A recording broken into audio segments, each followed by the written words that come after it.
You're stuck in traffic, late for a meeting, phone buzzing with passive-aggressive texts. Your knuckles are white on the steering wheel, your jaws clenched, and there's a very specific four-letter word cycling through your mind on repeat. But the person next to you, completely serene, breathing normally, maybe even humming. You glance over, half expecting them to be asleep with their eyes open. How are they not vibrating with anxiety right now? Are they medicated, enlightened, secretly dead inside?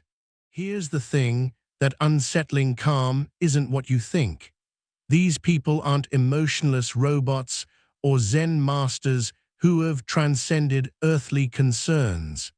There's actual psychology behind why some people remain unshakably calm when the rest of us are losing it.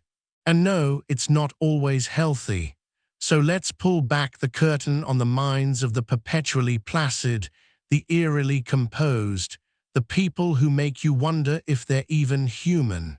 Maybe it's you, maybe it's someone you know.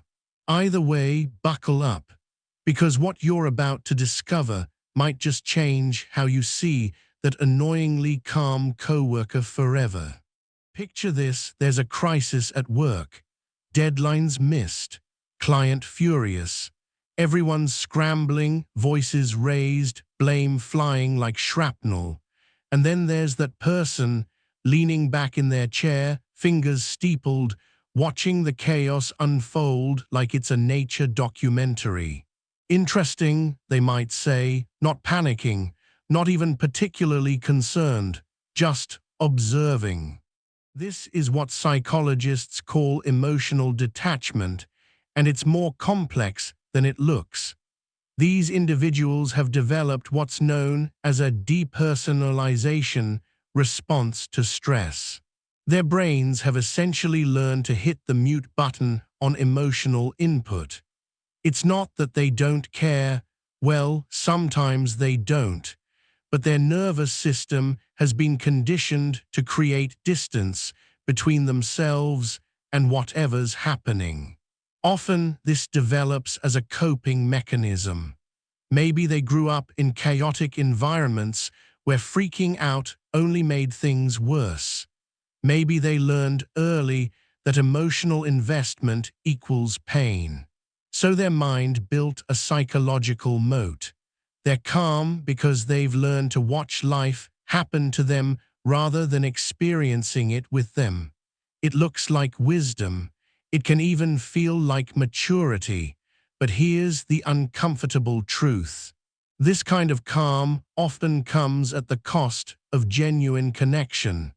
They're peaceful because they're not fully present. They've traded intensity for insulation. Then there's the person who remains calm during actual disasters because, in their mind, they've already lived through 17 worse versions of this scenario. Last Tuesday, before breakfast. These are your anxious planners, your professional warriors who have achieved an odd kind of serenity through sheer exhaustion. They've catastrophized so thoroughly, imagined so many worst-case scenarios, that when something actually goes wrong, their reaction is almost relief. Oh, this is the disaster. I thought the building was going to collapse and be full of spider.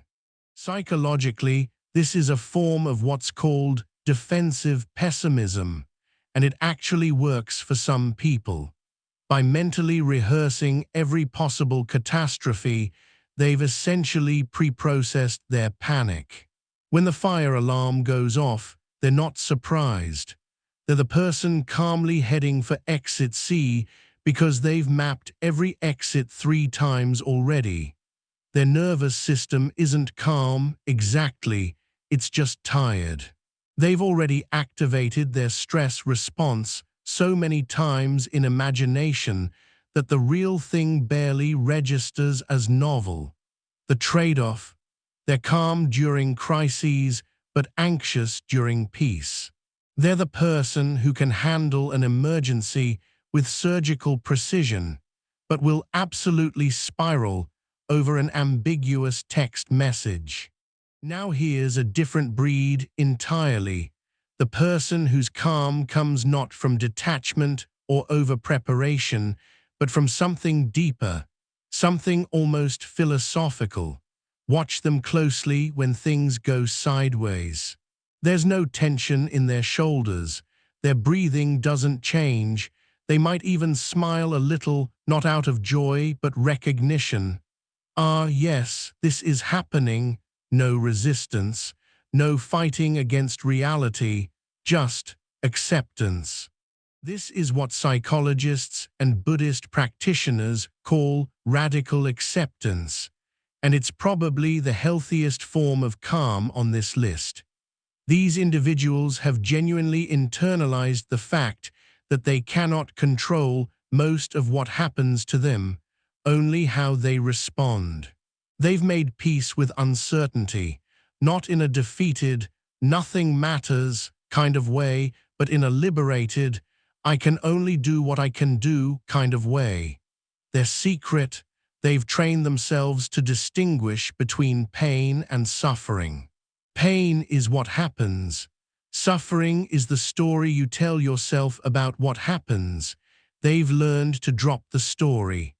The traffic jam is just a traffic jam, not a cosmic judgment on their worthiness or a preview of everything going wrong forever.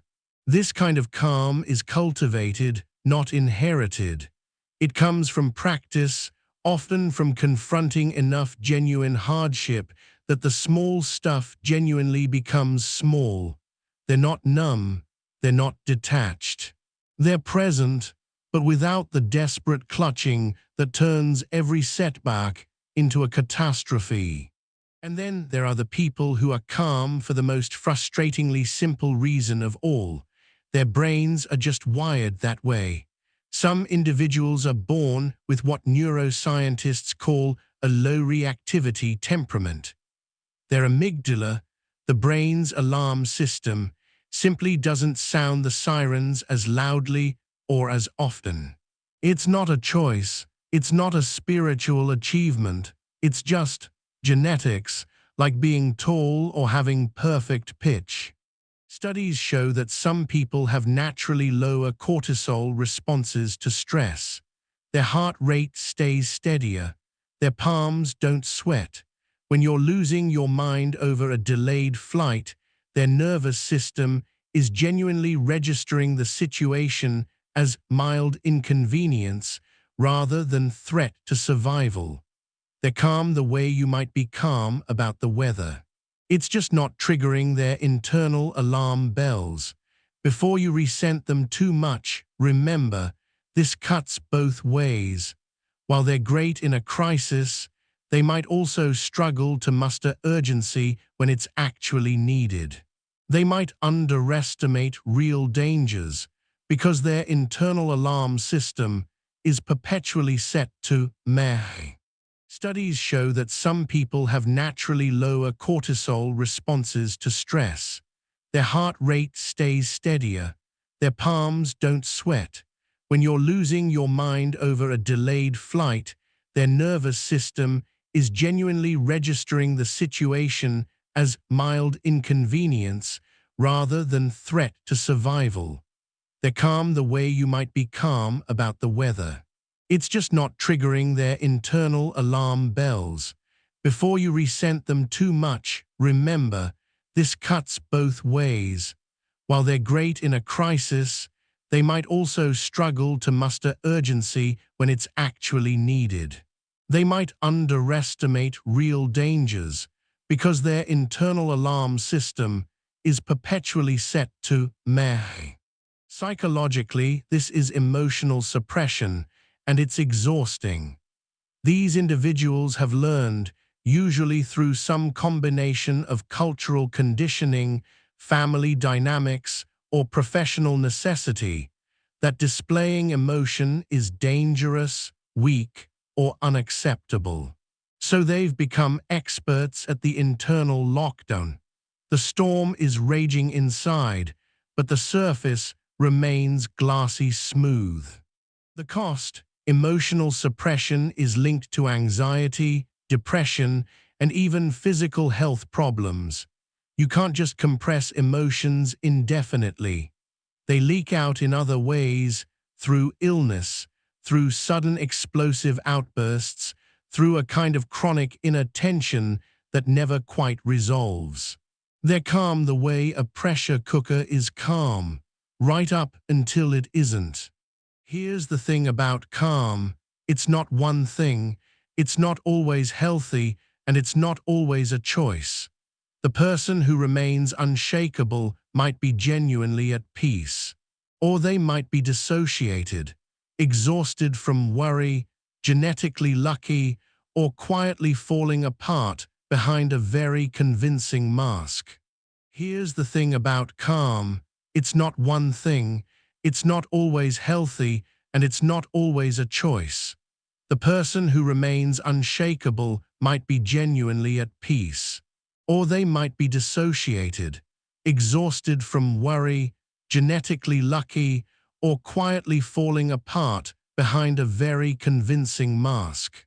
Which type resonates with you? Are you genuinely at peace or just really good at pretending? Drop a comment. Let's talk about it. And if this landed, if it made you think differently about that unnervingly serene person in your life or about yourself, hit subscribe. Because we're just getting started on the weird, wonderful, uncomfortable truths about how human minds actually work. See you in the next one.